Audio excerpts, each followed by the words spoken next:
Seal up any of these cracks. It's awesome stuff. We recommend the door and window one as compared to the regular grate stuff. And you can fill this area all up. It'll also keep condensation from forming.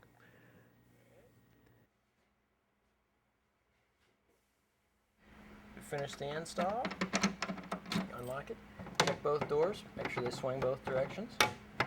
All the way. Everything looks good.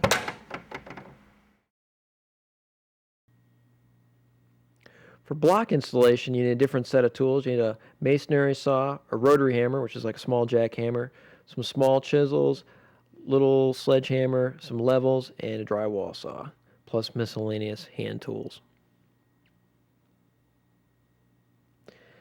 Blocks are exactly the opposite of a brick installation. On a block installation, the first thing we're trying to do is just get a general location of where the grout lines are. Because what we want to do is we want the top of our hole to be at a grout line, so we don't have a partial blocks sitting on the top.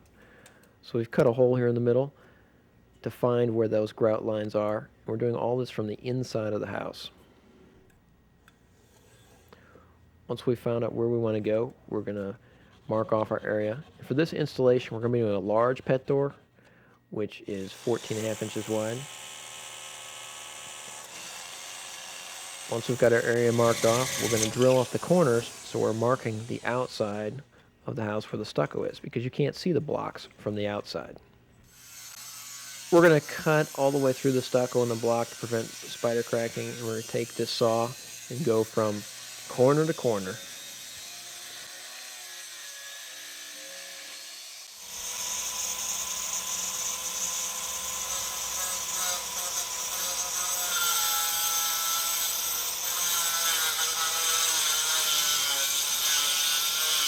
Then we go back to the inside of the house. We're going to break away the inside of the blocks. This gives you strain relief so that when you're chiseling around the edges, you don't get any spider cracks moving into the block you want to remain. This is just a relief. And we like to hand chisel all the way around. You can't see it in this video, but as you're hand chiseling, you're knocking off pieces inside the block that are falling down.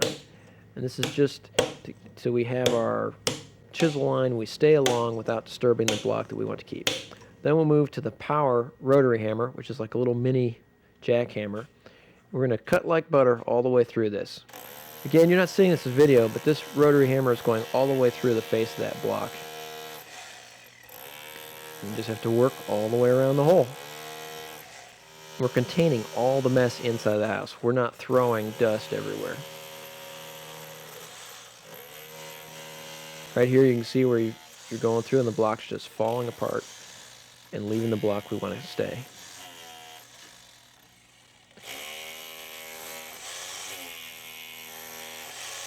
Once we've gone all the way around, we can break away the block from the inside. Again, we've used all hand tools on the inside.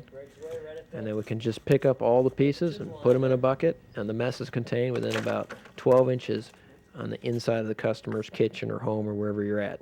One more time. Now we're going to tape off the inside of the house to keep any dust from coming inside the house. So we want to first, like here's a spider crack from our work on the other side.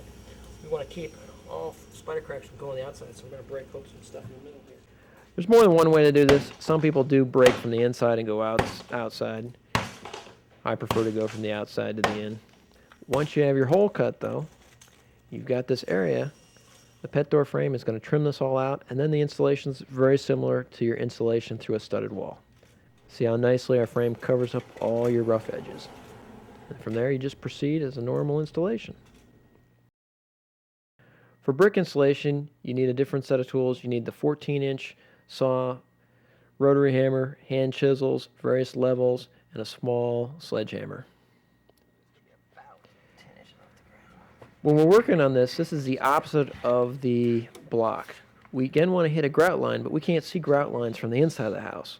So what we're going to do is do some markings to find about where we want this door. We're going to go through the wall and find the grout lines on the outside of the wall.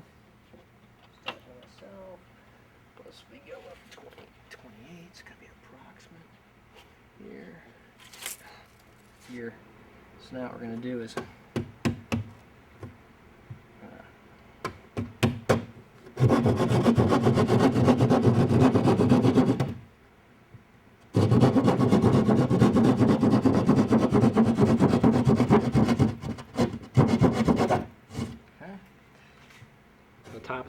to cut a piece right across the middle, and we're going to drill a hole on center so we can hit the center on the outside. That's what we're trying to do.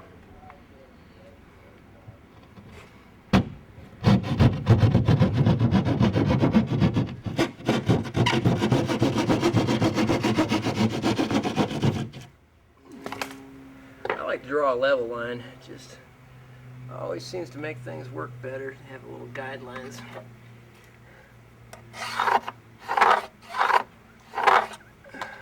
It's a handy tool we find because we use an aluminum level and we just cut it off to 13.5 inches so it fits between studs. We find it very handy to be able to have level lines around. And we're going to mark the center. All I'm getting is the center between studs, because for a large door, the large door fits exactly between studs. So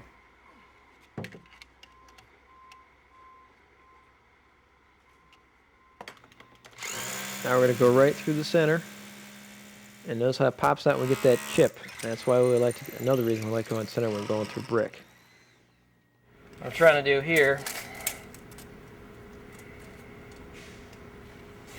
is hit a grout line. My measurements show us hitting 29 inches, which is right there. Now I don't want to try to drill through that block because I don't want a partial block on the tops. Partial blocks have a tendency to want to fall down. So I'm going to hit this grout line right here. And that's why the hole on the inside was just an approximation until we got to the outside. I'm showing 29 inches. We'll just hit this one at 28 inches. That'll be a perfectly comfortable height for the dog.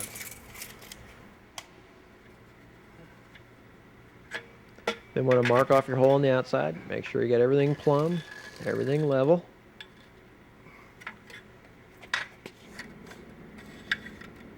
You only want to cut this hole once. We drill the corners all the way through so we can see them on the other side, only on the tops, because the bottom of the hole on the inside is actually up here. You know, it slopes down as it goes to the outside, so we drilled these ones all the way through for markers. These ones here, we just drill just through the brick so we don't get any spider cracks coming out when we do our cutting and chipping. Then we drill the four corners all the way through. And when you're planning these jobs, you want to make sure you've got a saw that will go all the way through the brick or brick veneer and then through the plywood on the inside. After we've got our two corners marked on the top, we can come back to the inside, finish off the drywall hole there. And we're going to tape this off because we don't want to bring in that dust inside the house. And then it's time to cut through the bricks and cut all the way through the plywood inside. Again, you got to have the saw to go through the thickness you need to go through. If you're going to do a lot of the brick installs, you need to get a 14-inch masonry saw that will go through. You can either rent these if you do a few, or if your area has a lot of brick, this is a saw that's required.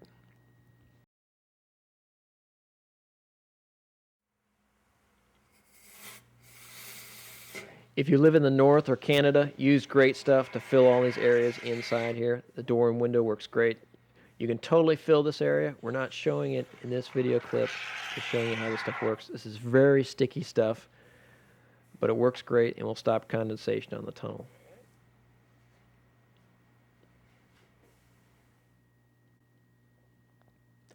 If you have an uneven wall, you can always use great stuff, not the window and door, but the regular great stuff. Tape off the wall, tape off the frame, and it will fill gaps. Say you have a gap at the top, it hits, but it goes down, and on the bottom you have a half-inch gap. You spray that great stuff in there, let it sit, then you can use a razor knife to cut it off. You just need to tape off the two surfaces so it doesn't stick to it.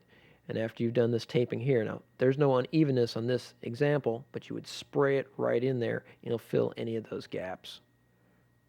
Some homeowners want to go through a 1 3/8 garage door. This will take the 1 3/8, add this 3/8, we'll bring it out to 1 3/4. You can find this in the home improvement section by garage doors.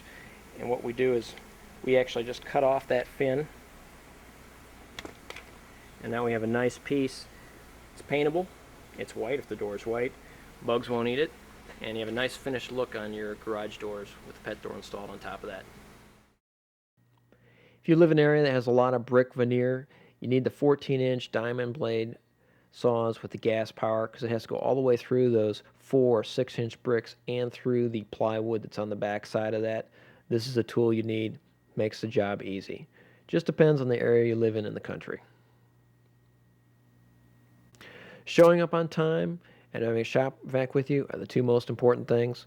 Always have a shop vac with you.